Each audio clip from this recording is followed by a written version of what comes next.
Hello everyone, मैं Vinu Varma excel in education channel में आप सभी का स्वागत करती हूँ। फ्रेंड्स, यहाँ पर आपकी तैयारी यूजीसी नेट और असिस्टेंट प्रोफेसर यूपीएचईएससी एडवर्टीजमेंट 51 की तैयारी होती है। यूजीसी नेट की पेपर 1 और पेपर 2 एजुकेशन की तैयारी कराई जाती है और असिस्टेंट प्रोफेसर के जीएस के पोर्शन को और साथ में एजुकेशन विषय को कवर कराया जाता है।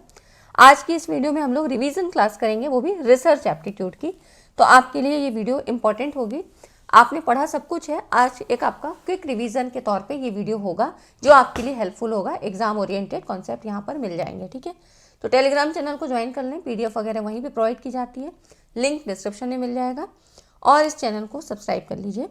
आइए हम यहाँ पर देखते हैं, बाकी वीडियोज़ भी आप लोग देख लीजिए। टेलीग्राम पर भी सारी चीज़ें पड़ी हुई हैं और आपको प्लेलिस्ट में सब चीज़ें दी हुई हैं, ठीक है।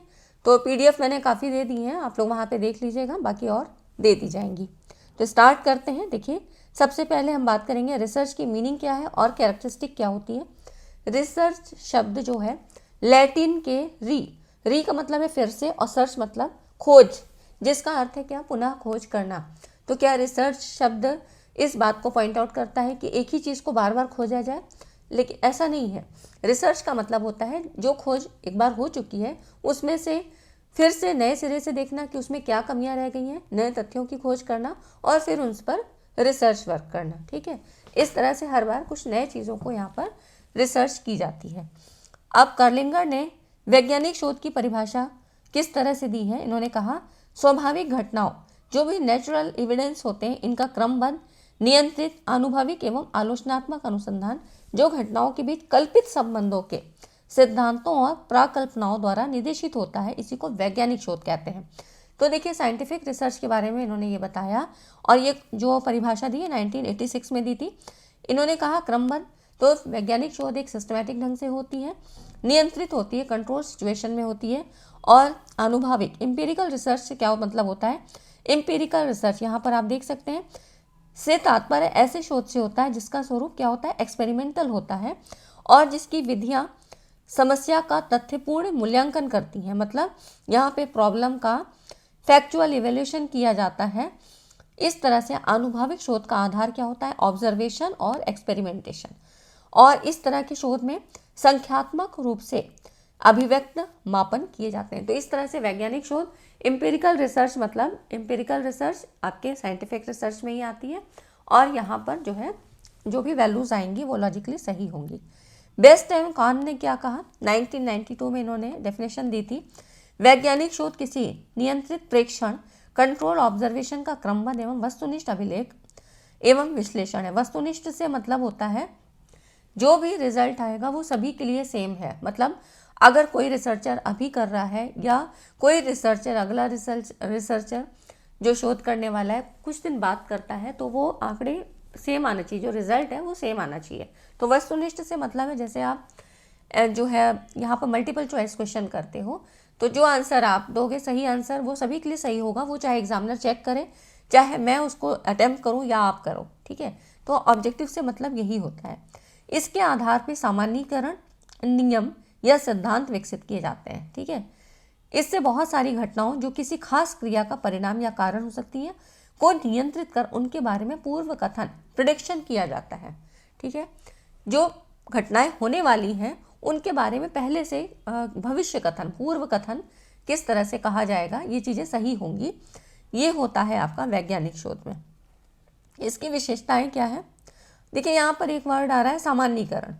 सामान्यीकरण से मतलब होता है कि जो चीज़ें जो मतलब आप रिसर्च कर रहे हो तो किसी एक मतलब ग्रुप से कुछ पर्टिकुलर सैंपल लोगे, उस पर करोगे और ये जो रिजल्ट आएगा ये जो आपके रिसर्च में नहीं भी शामिल हुए ग्रुप है ना, उन पर भी आप अप्लाई करोगे तो ये सब पर सामान्य रूप से लागू होना चाहिए, ठीक है।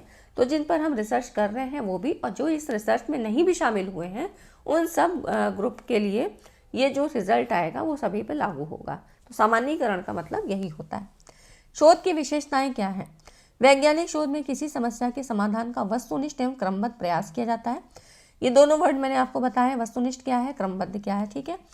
तो क्रमबद्ध मतलब सिस्टमैटिक वे में होता है। इस तरह के शोध दृश्य अनुभवों पर आधारित होते हैं, मतलब ऑब्जर्वेशन पे आधारित होते हैं। शोध की कार्यविधि क्रमबद्ध, वस्तुनिष्ठ और तार्किक होती है। तार्किक होना इसलिए ज़रूरी है ताकि आगे चलकर कोई ऐसे विवाद ना हो जाए, ठीक है, कुछ ऐसे कथन कारण ना उत्पन्न हो जाए जिनसे कि जो है रिजल्ट हमारा सही ना आए। इस शोध में किसी नियम, सिद्धांत एवं सामान्यीकरण के विकास पर बल डाला जाता है। नेक्स्ट है, शोध में शोधकर्ता अपने प्राप्त परिणाम एवं निष्कर्ष को एक खास ढंग से प्रस्तुत करता है ताकि पाठक को किसी प्रकार का कोई संदेह, अस्पष्टता आदि से ग्रसित ना होना पड़े, ठीक है। तो लॉजिकली ये सही होना चाहिए, नहीं तो क्या होगा कि कहने और करने में फ़र्क हो जाएगा और ये जो रिजल्ट आएगा ये सब पे सामान्य रूप से लागू नहीं हो सकता है। शोध में रेप्लिकेशन का गुण होता है। रेप्लिकेशन से मतलब है प्रतिकृति, कि जो रिजल्ट अभी आ रहा है, जिस रिसर्चर ने, जो शोध करता है, जो उसने रिजल्ट के आंकड़े प्राप्त किए हैं, कुछ समय बाद आगे आने वाले समय में अगर कोई और दूसरा रिसर्चर उनको फिर से उनकी पुष्टि करना चाहता है तो उसको भी वही रिजल्ट, वही आंकड़े आने चाहिए, ठीक है। तो ये हो जाता है रेप्लिकेशन। शोध समस्या, जैसे कि रिसर्च प्रॉब्लम मतलब रिसर्च करने के लिए सबसे पहले प्रॉब्लम का होना ज़रूरी होता है। तो प्रॉब्लम को किस तरह से इन्होंने डिफाइन किया, कर्लिंगर की परिभाषा है, समस्या एक ऐसा प्रश्नात्मक वाक्य या कथन होता है जो प्रश्न करता है दो या दो से अधिक चरों के बीच कैसा संबंध है। तो दो या दो से अधिक चर हो सकते हैं। चर क्या है, वेरिएबल्स, जो कि वेरी करता है, ठीक है, परिवर्तित होते हैं। विशेषताएं क्या है, शोध कथन द्वारा दो या दो से अधिक चरों के बीच के संबंध की अभिव्यक्ति होती है। इसका अर्थ है शोध समस्या के कथन की अभिव्यक्ति करने के पहले शोधकर्ता को चरों के बारे में एक निर्णय लेना पड़ता है। अब ये कई तरह के चर हो सकते हैं, जिसमें स्वतंत्र चर, आश्रित चर, मध्यवर्ती चर, इस तरह के डिफरेंट तरह के शोध के चर होते हैं। शोध समस्या का कथन ऐसा होना चाहिए जिसे आधुनिक विधियों से जांच किया जाना संभव है। जांच कर पाएंगे तभी वो लॉजिकली सही होगा और उसकी पुष्टि हम कर सकते हैं। शोध समस्या का कथन ऐसा होना चाहिए कि उसके चरों की माप आंकड़ों का संग्रहण करके किया जाना संभव है। अगर इस तरह के आपने मतलब ऐसा कथन ले लिया, ऐसी समस्या ले ली जिसमें कि जिसके लिए टूल्स ही नहीं है, आप उसको मेज़र नहीं कर पा रहे हो, तो फिर वो आंकड़े सही नहीं होंगे, ठीक है। तो इस तरह से हाइपोथेसिस की अब बात करते हैं। ये सारे टर्म्स आपको पता होने चाहिए और आपको पता भी होंगे, बस यहाँ पर एक क्विक रिवीजन हो रहा है। प्राकल्पना, हाइपोथेसिस, जब शोधकर्ता किसी शोध समस्या का चयन कर लेता है तो सबसे पहले क्या होगा, ये आपको लगाने के लिए भी आता है, मतलब सीक्वेंस में लगाने के लिए भी ये स्टेप्स आते हैं, ठीक है। तो शोध समस्या सबसे पहले ज़रूरी होती है। जब शोधकर्ता किसी शोध समस्या का चयन कर लेता है तो वो उसका एक अस्थायी समाधान एक जांचनीय प्रस्ताव के रूप में करता है और इसी जांचनीय प्रस्ताव को तकनीकी भाषा में प्राकल्पना कहा जाता है। प्राकल्पना या परिकल्पना या हाइपोथेसिस इसी को कहा जाता है, ठीक है। तो अब मैकग्यूगन ने कैसे कहा, 1990 में दो या दो से अधिक चरों के बीच संभावित संबंधों के बारे में बनाए गए जांचनी कथन को प्राकल्पना कहा जाता है। जो ये परिकल्पना बनाई जाएगी उसी को टेस्ट किया जाएगा, ठीक है। कर्लिंगर ने क्या कहा, दो या दो से अधिक चरों के बीच संबंधों के अनुमानिक कथन को प्राकल्पना कहा जाता है, ठीक है। तो ये प्राकल्पना कहा जाता है। परिकल्पना को हमेशा घोषणात्मक वाक्य के रूप में अभिव्यक्त किया जाता है और वे चरों से चरों के बीच में सामान्य या विशिष्ट संबंध बताते हैं। तो ये दो डेफिनेशन हो गई, समझ में आया कि यहाँ पे क्या है, एक अस्थायी समाधान होगा। परिकल्पना बनाने का मतलब ये नहीं है कि ये जो है बिल्कुल सत्य है, ठीक है, एक अस्थायी समाधान के रूप में होता है और इसको जांचना जरूरी होता है।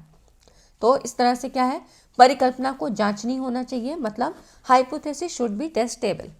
जांचने का मतलब कि इसका इस ढंग से व्यक्त किया जाना चाहिए कि उसकी जांच करने के बाद या निश्चित रूप से कहा जा सके कि यह संभवतः सही अथवा संभवतः गलत है। तो इसकी जांच जरूर होनी चाहिए। मितव्ययी होना चाहिए, मतलब यहाँ पर समय और धन दोनों के पॉइंट ऑफ व्यू से इसको इकोनॉमिकली भी सही होना चाहिए। प्राकल्पना में तार्किक पूर्णता और व्यापकता का गुण होना चाहिए।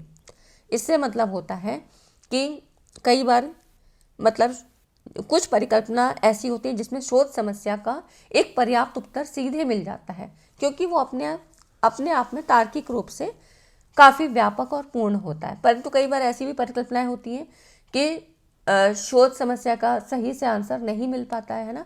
तो इस तरह से परिकल्पनाओं से और उपकल्पनाएं भी मतलब यहाँ पर प्रोड्यूस होती हैं। तो इस तरह से तार्किक पूर्णता और व्यापकता का गुण होना चाहिए। परिकल्पना को प्राप्त वैज्ञानिक परीक्षणों और उपकरणों से संबंधित होना चाहिए, ठीक है। अगर टूल्स ही नहीं होंगे तो यहाँ पर जो मतलब यहाँ पर जो चेक करना है वो चीज़ नहीं कर पाई जाएगी सही से, ठीक है। तो ऑथेंटिसिटी यहाँ पर वेरी कर सकती है। परिकल्पना को संप्रदायात्मक रूप से स्पष्ट होना चाहिए, ठीक है। तो ये हो जाता है आपका, कहने का मतलब है परिकल्पना में कॉन्सेप्ट वस्तुनिष्ठ ढंग से परिभाषित हो, ठीक है। मतलब वस्तुनिष्ठ से मतलब कि जो चीज़ कही जा रही है वो वास्तव में सही है, सभी के लिए सही है, और परिभाषा ऐसी हो जिससे कि कुछ स्पष्ट अर्थ निकलता हो, ठीक है। तो ये हो गया। अब देखिए स्टेप्स ऑफ रिसर्च क्या है। तो यहाँ पर मैं क्विक रिवीजन के तौर पे ही करा रही हूँ, इसीलिए मैंने सारी चीज़ आपको बता दी है, और जो नहीं आपको डिफाइन है वो आगे हम करवाते चलेंगे। वीडियो थोड़ा लंबा हो सकता है, लेकिन आज की इस वीडियो से आपका कंप्लीट रिवीजन हो जाएगा रिसर्च एप्टीट्यूड का। तो देखिए स्टेप्स ऑफ रिसर्च कभी सीक्वेंस में लगाने को भी आते हैं, यूजीसी नेट में काफ़ी पूछे जाते हैं। देखिए सबसे पहले आपके पास समस्या होनी चाहिए, तभी आप रिसर्च प्रोसेस पे करोगे आगे काम, ठीक है। फिर साहित्य सर्वेक्षण होता है। लिटरेचर रिव्यू क्या होता है, देखिए लिटरेचर रिव्यू यहाँ पे आपको जो भी संबंधित साहित्य से तात्पर्य क्या है, पुस्तकें हैं, पत्र पत्रिकाएं हैं, और विश्वकोश मतलब जो भी प्रकाशित अप्रकाशित अनुसंधान प्रबंध, ठीक है, पत्रक, इस तरह से जो भी रिकॉर्ड्स होते हैं, तो इन पर जो भी सामग्री होती है उनसे आपको सूचनाएं मिलती हैं कि किस पर रिसर्च हो चुकी है या किस पर नहीं हुई है। तो ये लिटरेचर रिव्यू होता है, ठीक है। तो यहीं से आपको पता लगता है कि क्या काम अभी बाकी है ना। तो ये होता है लिटरेचर रिव्यू। तब हम आगे की योजनाओं को बनाते हैं, परिकल्पनाएं बनाते हैं इस तरह से। फिर परिकल्पनाएं बनाई जाती हैं, थर्ड स्टेप हुआ। फोर्थ स्टेप है अनुसंधान डिज़ाइन।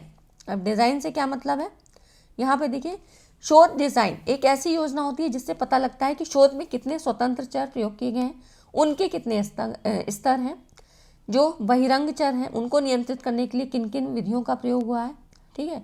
तो इस तरह से शोध डिजाइन शोध समस्याओं के बारे में उत्तर प्राप्त करने की एक वैज्ञानिक परियोजना या रूपरेखा है, मतलब एक ड्राफ्ट की तरह होता है, ठीक है। अब यहाँ पर मैंने आपको सारी चीज़ें बता दी। डिज़ाइन क्या हुआ, जनसंख्या पॉपुलेशन बतानी है, मतलब पॉपुलेशन से मतलब है सैम्पलिंग आप किस तरह से करोगे, ठीक है। सैम्पलिंग के बारे में आगे पढ़ेंगे।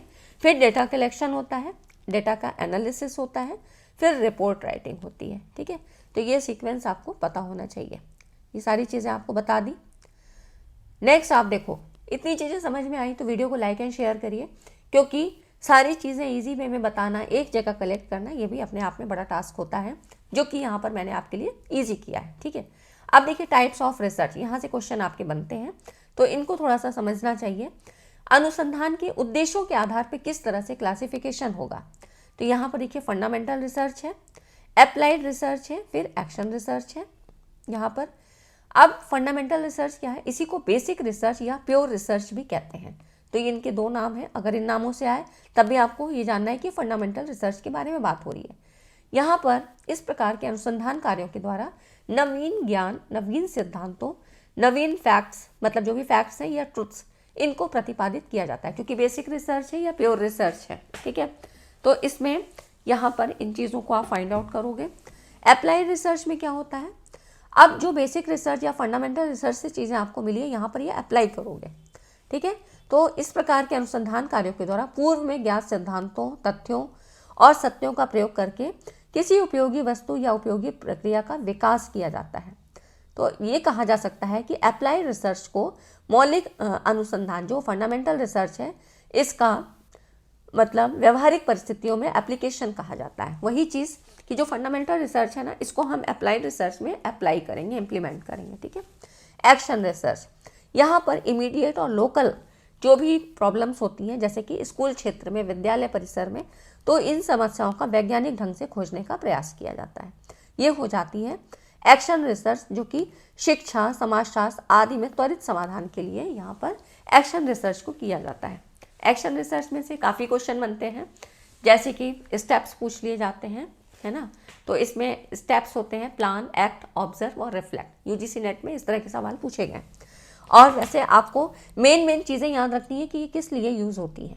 अनुसंधान विधि के आधार पे, तो अनुसंधान मेथड्स ऑफ रिसर्च के आधार पे 3 प्रकारों में बांटा गया है। अब देखिए यहाँ पर ऐतिहासिक अनुसंधान, हिस्टोरिकल रिसर्च, वर्णनात्मक डिस्क्रिप्टिव रिसर्च और एक्सपेरिमेंटल रिसर्च, प्रयोगात्मक अनुसंधान।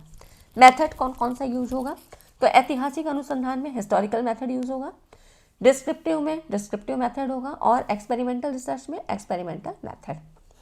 अब देखिए जो हिस्टोरिकल रिसर्च है यहाँ पर हिस्ट्री की बात हो रही है, तो मतलब पास्ट की बात होगी, अतीत की घटनाओं और उनके प्रभावों का अध्ययन किया जाएगा। ठीक है, अध्ययन की प्रकृति ऐसी हुई, मतलब व्हाट वाज, क्या था, पास्ट टाइम में क्या चीज़ें थी, कैसी थी, इसका अध्ययन यहाँ पर किया जाता है। वर्णनात्मक डिस्क्रिप्टिव मेथड क्या है, ये वर्तमान परिस्थितियों का बात करता है, वर्तमान परिस्थितियों तथ्यों का विश्लेषण, मतलब व्हाट इज, इस समय क्या है, वर्तमान की बात करता है। और एक्सपेरिमेंटल जो रिसर्च होती है ये वेरिएबल्स को नियंत्रित करके उनके प्रभावों का अध्ययन यहाँ पर किया जाता है, मतलब व्हाट विल बी, क्या होगा, भविष्य में क्या होगा, क्या होने वाला है, इसकी बात यहाँ एक्सपेरिमेंटल रिसर्च में होती है। तो इस तरह से ही समझ में आया कि भूत भविष्य वर्तमान को ध्यान में रखते हुए किस तरह के टाइप्स ऑफ रिसर्च की बात यहाँ पर की गई है। इतनी चीज़ें समझ में आई तो वीडियो को लाइक एंड शेयर करिए। अब इनके उदाहरण क्या हो सकते हैं, देखिए ऐतिहासिक अनुसंधान, प्राचीन शिक्षा पद्धतियों का विश्लेषण, बौद्ध धर्म में किस तरह था, जैन धर्म में किस तरह था, ये सारी चीज़ें ऐतिहासिक अनुसंधान के अंतर्गत आती हैं। स्वतंत्रता संग्राम का वर्णनात्मक अनुसंधान, वर्तमान शिक्षा प्रणाली का सर्वेक्षण, NEP 2020 किस तरह से शिक्षा में उपयोगी है, इसके क्या ड्रॉबैक है ना, तो ये सारी चीज़ें हैं वर्णनात्मक अनुसंधान। किसी संगठन की कार्यप्रणाली का अध्ययन, प्रयोगात्मक अनुसंधान, किसी नए शिक्षण तकनीकी के प्रभाव का मूल्यांकन। ठीक है, कोई क्लिनिकल ट्रायल किया जाता है किसी मेडिसिन का, जैसे कोरोना का, कोविड के समय हुआ था, है ना, कि किस तरह से दवाओं का असर हो रहा है, नहीं हो रहा है, क्या इनका इफेक्ट है ना। और फिर देखिए अनुसंधान उपागम के आधार पर, classification according to research approach, research approach किस तरह की है, तो देखिए दो तरह की होती है, क्वालिटेटिव रिसर्च और क्वांटिटेटिव। क्वालिटेटिव मतलब गुणात्मक अनुसंधान और क्वांटिटेटिव मतलब मात्रात्मक, क्वांटिटी के आधार पर। क्वालिटेटिव रिसर्च गुणों के आधार पे, क्वांटिटेटिव संख्या के आधार पे, मात्रा के आधार पे। फिर एक आती है इसी का मिक्स रिसर्च, जिसमें दोनों तरह का प्रयोग होगा। ठीक है, अब यहाँ देखिए क्वालिटेटिव रिसर्च में आपके आते हैं कौन कौन से, ये टाइप्स पता होने चाहिए। ऐतिहासिक अनुसंधान, एथनोग्राफिक स्टडी, ठीक है, दार्शनिक या दृष्टि विषयक अनुसंधान, फिनोमेनोलॉजिकल, है ना। और यहाँ पर गुणात्मक घटनाओं अनुभवों का अध्ययन होता है, सब्जेक्टिव विश्लेषण होता है, शब्दों प्रतीकों और कथाओं के माध्यम से डेटा कलेक्शन किया जाता है। ये होगी क्वालिटेटिव रिसर्च। क्वांटिटेटिव में जैसे कि संख्याओं के आधार पे होगा, वहाँ पे गुणों के आधार पे हो रहा है, डिस्क्रिप्शन के आधार पे हो रहा है। क्वांटिटेटिव में मात्रात्मक रूप से मापी जा सकने वाली घटनाओं का अध्ययन, मतलब सांख्यिकी डेटा यहाँ इकट्ठा होगा, सांख्यिकी विश्लेषण पे आधारित होगा, स्टैट्स का प्रयोग किया जाएगा। इसमें आपका सर्वे रिसर्च होती है, एक्सपेरिमेंटल होती है, x post facto. X post facto क्या होता है, जब घटना घट चुकी होती है उसके बाद उसके जो है मतलब कारण का पता लगाया जाता है। ठीक है, तो एक्सपेरिमेंटल में क्या होता है, कॉज एंड इफेक्ट का पता लगाते हैं। यहाँ पर प्रभाव मतलब घटना हो चुकी है उसके बाद उसके कारणों की खोज की जाएगी, एक्स पोस्ट फैक्टो। ठीक है, तो ये चीज़ें हो गई। अब देखिए मिक्स रिसर्च, इसमें गुणात्मक और मात्रात्मक दोनों तरीकों का समावेश होता है। डेटा संग्रह और विश्लेषण के लिए दोनों अप्रोचेस का प्रयोग होता है और परिणामों की पुष्टि के लिए भी दोनों तरीकों का ही सहारा लिया जाता है। शिक्षा में नए शिक्षण तरीकों का प्रभाव, समाज में सांस्कृतिक बदलावों का विश्लेषण, मनोविज्ञान में व्यवहारिक अध्ययन। ठीक है, तो इस तरह से क्वालिटेटिव और क्वांटिटेटिव में फ़र्क क्या हुआ, गुणात्मक अनुसंधान गहरी समझ और व्याख्या प्रदान करता है और जनरलाइजेशन कठिन होता है। क्यों कठिन होता है, क्योंकि यहाँ पे गुणों के आधार पे हम बात कर रहे हैं, तो सब इंडिविजुअल रूप से वो डिफरेंट होता है ना। और मात्रात्मक अनुसंधान तथ्यों और संख्याओं पे आधारित होता है, तो ये जो डाटा होते हैं ये अधिक विश्वसनीय होंगे। कोई भी चीज़ आपके पास डिजिट के रूप में होगी तो आप उस पर ज़्यादा विश्वास कर सकते हो। मिश्रित अनुसंधान दोनों तरीकों को मिलाकर यहाँ पर अप्रोच देता है। ठीक है, ये चीज़ें हो गई। नेक्स्ट आप देखो classification on according work place. Work place के आधार पे जैसे लाइब्रेरी रिसर्च, जैसे कि पुस्तकालय, वाचनालय, संग्रहालय। ठीक है, तो यहाँ पर उपलब्ध सामग्री का अध्ययन, ऐतिहासिक, दार्शनिक और दस्तावेज डॉक्यूमेंट्स अनुसंधान, है ना, सेकेंडरी सोर्सेस पर आधारित। अब देखिए यहाँ पर सोर्सेस की बात आ गई, सेकेंडरी सोर्स की बात हो रही है, मतलब प्राइमरी भी होगा। तो प्राइमरी और सेकेंडरी ये डेटा कलेक्शन के सोर्सेस होते हैं। पहले मैं इन्हीं को बता दूं आपको। प्राइमरी डेटा क्या होता है, जो प्रत्यक्ष स्रोत से जानकारी एकत्र की जाती है, जैसे कि सर्वे। कोई भी रिसर्चर है वो जाके सर्वे करेगा, इंटरव्यू लेगा, एक्सपेरिमेंट करेगा, ऑब्जर्व करेगा। मतलब प्राथमिक स्रोत से तात्पर्य है जिनका लेखन, रचना या प्रस्तुतिकरण उन व्यक्तियों के द्वारा स्वयं आंखों देखी या कानों सुनी घटनाओं के आधार पे होता है, सूचनाओं के आधार पे किया जाता है। ठीक है, मतलब वो स्वयं वहाँ पे पार्टिसिपेट कर रहा है और उस घटना का स्वयं उसने ऑब्जर्वेशन किया है। तो ये हो गया प्रत्यक्ष मतलब प्राइमरी डेटा। ठीक है, प्राथमिक स्रोत, प्राइमरी सोर्सेस के आधार पे। सेकेंडरी डाटा क्या है? Secondary source. सेकेंडरी सोर्स से तात्पर्य उन स्रोतों से जिनका लेखन, रचना या प्रस्तुतिकरण ऐसे व्यक्तियों के द्वारा किया है जिन्होंने ना तो घटनाक्रम में भाग लिया था और ना ही वो वास्तविक रूप से वहाँ पे प्रत्यक्षदर्शी थे, उनके द्वारा देखा नहीं गया है। वे मतलब दूसरों के द्वारा रचित सामग्री और दूसरों की समीक्षा के आधार पे प्रस्तुत सामग्री पे आश्रित होते हैं। ठीक है, जैसे कि पुस्तकों को पढ़ के, जर्नल्स है ना, लेखों के द्वारा या कोई भी रिपोर्ट्स आती है सरकारी, आंकड़े, डेटाबेस, इस तरह से जो भी डाटा आपको मिल रहा है ये सेकेंडरी डाटा है, किसी के द्वारा कलेक्ट किया है और हम इसको यूज़ कर रहे हैं। ठीक है, तो प्राइमरी और सेकेंडरी समझ में आ गया आपको। यहाँ पर ये शब्द आया इसलिए मैंने आपको बताया और यहाँ से क्वेश्चन आपके बनते भी हैं। फील्ड स्टडीज़ क्या है? क्योंकि हम अभी पढ़ रहे हैं किसके अकॉर्डिंग टू वर्क प्लेस के आधार पे। तो फील्ड स्टडीज़ क्या है? संबंधित क्षेत्र में जाकर सीधे जानकारी प्राप्त करना, है ना, साक्षात्कार लेना, सर्वे करना, एक्स पोस्ट फैक्टो, जिसको मैंने बताया कि घटना घट चुकी है उसके बाद आप कारण देख रहे हो, है ना। फिर डायरेक्ट ऑब्जर्वेशन पे आधारित। अब यहाँ पर है लेबोरेटरी रिसर्च, ये नियंत्रित वातावरण है, मतलब लैब में जाके होगी। वैज्ञानिक और तकनीकी अनुसंधान, जैसे कि फिजिक्स लैब होती है, केमिस्ट्री, बायो लैब, है ना, तो ये हो गई laboratory research. Primary secondary data मैंने आपको बताया, प्राइमरी सेकेंडरी सोर्स बता दिए, है ना। तो वीडियो अच्छी लगी तो लाइक एंड शेयर करिए, क्योंकि इस वीडियो में मैक्सिमम चीज़ें आपकी यहाँ कवर हो गई हैं। फिर हम देखते हैं अब, क्योंकि आपके कोर्स में है सिलेबस में यूजीसी, तो यूजीसी ने क्या है, प्लेगरिज्म, साहित्यिक चोरी के बारे में भी यहाँ पर कुछ रूल्स रेगुलेशन बताए हैं। प्लेगरिज्म, साहित्यिक चोरी, इससे मतलब है किसी अन्य के द्वारा किया गया कार्य, विचार, उपाय या शैली को नकल करते हुए, मतलब उसका अधिकांश पार्ट आपने नकल किया और मौलिक कृति के रूप में प्रकाशित, उसको अपने नाम से प्रकाशित करना, ये है साहित्यिक चोरी। तो ये तब मानी जाती है जब हम किसी के द्वारा लिखे गए साहित्य को, उसको कोई रेफरेंस नहीं देते हैं, उसको कोई थैंक्स नहीं बोलते हैं और अपने नाम से प्रकाशित कर लेते हैं। ठीक है, तो अब यहाँ पर देखिए यूजीसी ने 2018 के अनुसार साहित्यिक चोरी को परिभाषित करने के प्रयोजनार्थ उसकी गंभीरता के बढ़ते क्रम में उसके कुछ मतलब यहाँ पर स्टैंडर्ड बताए, कुछ स्तरों में, लेवल्स में बांटा गया। तो साहित्यिक चोरी के स्तर क्या हैं, देखिए कुछ पेनल्टीज भी यहाँ बताई गई, कुछ दंड निर्धारित किए यूजीसी की तरफ से। ये रूल्स रेगुलेशन 2018 के अनुसार हैं, जहाँ से क्वेश्चन आपके बनते हैं। तो कौन कौन से स्तर हैं, देखिए शून्य स्तर, 0 लेवल पे 10% तक की अगर सिमिलैरिटी पाई जाती है कंटेंट में तो यहाँ कोई दंड नहीं है। ठीक है, 10% तक की छूट आप मतलब कंटेंट को ले सकते हो। अब यहाँ पे 0 लेवल हो गया। अब ये प्रथम स्तर, 0, फर्स्ट, सेकेंड और थर्ड, इस तरह से 4 स्तर बताए गए। प्रथम स्तर क्या है, 10 से 40% तक समानता। तो ऐसे छात्रों को अधिकतम 6 माह की अवधि के भीतर संशोधित आलेख को जमा करने को कहा जाएगा। तो 6 माह का इसको समय दिया जाता है कि तुम अपना फिर से यहाँ पर अपना लिख के लाओ। ठीक है, अपने जो है रिकॉर्ड्स को यहाँ जमा करो। सेकेंडरी लेवल, द्वितीय स्तर क्या है, 40 से 60% तक समानता है। अगर कंटेंट आपने 40 से 60% मतलब आधे से ज़्यादा कंटेंट आपने चोरी करके लेके आए, तो इस तरह से 40 से 60%। तो ऐसे छात्रों को अधिकतम 1 वर्ष की अवधि के लिए संशोधित आलेख को जमा करने से वंचित किया जाएगा। ठीक है, फिर है थर्ड लेवल है 60% से अधिक समानता है, मतलब बिल्कुल ही कुछ भी आपने अपनी मेहनत नहीं की है तो ऐसे छात्रों के उस कार्यक्रम को, उसका रजिस्ट्रेशन यहाँ पर रद्द कर दिया जाएगा। तो ये साहित्यिक चोरी के स्तर हैं जो पता होने चाहिए। उसके बाद आपके कोर्स में सिलेबस में सैम्पलिंग भी है।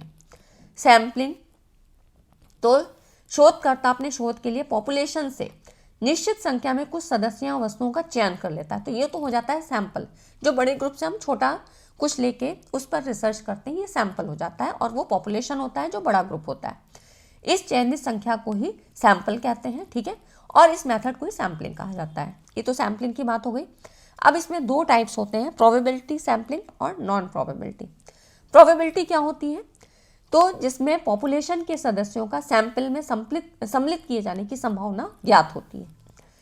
मतलब पॉपुलेशन, एक जो बड़ा ग्रुप है, जो पॉपुलेशन है, इसमें जो सैंपल हम ले रहे हैं तो सैंपल में सभी जो है व्यक्तियों के जो है शामिल किए जाने की संभावना होती है।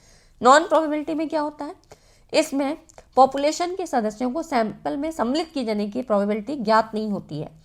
मतलब यहाँ पर जो रिसर्चर है वो इनकी पहचान करने की चिंता नहीं करता है और अपनी आवश्यकता और इच्छा अनुसार इनको प्रतिदर्शन में सैम्पलिंग में शामिल कर देता है। ठीक है, तो नॉन प्रोबेबिलिटी और प्रोबेबिलिटी है ना, तो इस तरह से समझ में आ गया आपको कि क्या होता है, दोनों में अंतर क्या होता है। प्रोबेबिलिटी के टाइप्स में कौन कौन से हैं? Simple random sampling, stratified random sampling और क्लस्टर सैम्पलिंग। इनसे संबंधित क्वेश्चन मैं आपको करवा दूंगी तो वो चीज़ें आपको बिल्कुल क्लियर हो जाएंगी। नॉन प्रोबेबिलिटी में क्या है? इसमें आती है quota sampling, purposive sampling. Purpose के आधार पे मतलब वो अपनी आवश्यकता और इच्छा के अनुसार यहाँ पर सैंपल में शामिल कर लेता है। ठीक है, सभी के चुने जाने की संभावना नहीं होती है। जजमेंटल, उद्देश्यपूर्ण प्रतिदर्शन, क्रमबद्ध सिस्टमैटिक सैम्पलिंग, फिर है स्नोबॉल, सैचुरेशन सैम्पलिंग और डेंस या कंसंट्रेटेड सैम्पलिंग। ठीक है, इसी का एक और नाम होता है डेंस। ठीक है, तो ये हो जाता है आपके नॉन प्रोबेबिलिटी के और प्रोबेबिलिटी के टाइप्स, ये अक्सर पहचानने को आते हैं। ठीक है, तो ये हो गया आपका सैम्पलिंग भी हो गया। तो आज की वीडियो में इतना ही, और मैंने बहुत शॉर्ट में, और मतलब शॉर्ट में क्या, बहुत इजी वे में बताने की कोशिश की है ताकि चीज़ें आपके सामने क्लियर हो जाएं। सारी चीज़ें आपने यूजीसी नेट में पढ़ रखी हैं, लेकिन फिर भी एक बार क्विक रिवीजन आपका यहाँ पर हो गया है। वीडियो अच्छी लगी तो लाइक एंड शेयर करिएगा। मिलते हैं नेक्स्ट वीडियो में, तब तक चैनल पर बने रहें। Thanks for watching this video.